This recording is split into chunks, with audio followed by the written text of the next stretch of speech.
শুভদীপ প্রায় লকডাউনের পর থেকে স্কুল যাচ্ছে না বলছে, তাহলে কেন? মানে আপনার কি হলো, তো কি মানে পড়তে চায় না? ও পড়তে চায় না, আমাদের অবস্থা খারাপ বলে আর ও পড়তে চায়নি।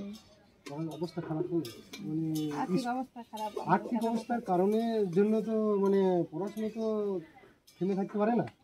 পারে না, মানে ব্যাপারটা সব মানে ব্যাপারটা যে আমরা তো সব আমরা আছি, হ্যাঁ, সরকার থেকে সব সুযোগ সুবিধা, কারণ আর্থিক কারণের জন্য মানে পড়াশোনা করানো যাবে না, এটা করবে না, এটাও ঠিক না, এটা ঠিক না। হ্যাঁ, ও চাইনি পড়তে, ব্যাপারটা হচ্ছে ওর মানে ওর নিজের ইচ্ছাটাও থাকতে হবে। সেটা ছিল না, আমি জোর করে তাও করেছিলাম, তাও ও কি নিজের পায়ে দাঁড়াতে চায় না? পড়াশোনা করলে তো নিজের পায়ে দাঁড়াতে পারতো। হ্যাঁ পারতো তো। তাহলে ওর জীবনটা, আপনাদের সংসার আরো উন্নতি হতো যদি ও চাকরি বাকরি ভবিষ্যতে মাধ্যমিক পাস করে হ্যাঁ, তাহলে ওইটা একটু দেখলেন না?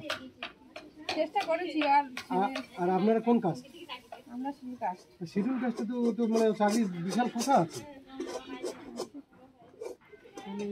চাকরি মানে তো পড়াশোনা পাস করে করলেই তো চাকরি একটা মানে আপনাদের জন্য চাকরি অনেক সংরক্ষণ আছে, জানেন তো?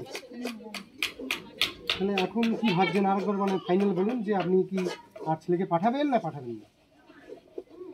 আর ও তো পড়তে চাইছে না, এখন পাঠিয়ে কি হবে? আচ্ছা, তাহলে মানে এখানেই স্টপ, ও পরিচয় স্কুলে যাচ্ছে না।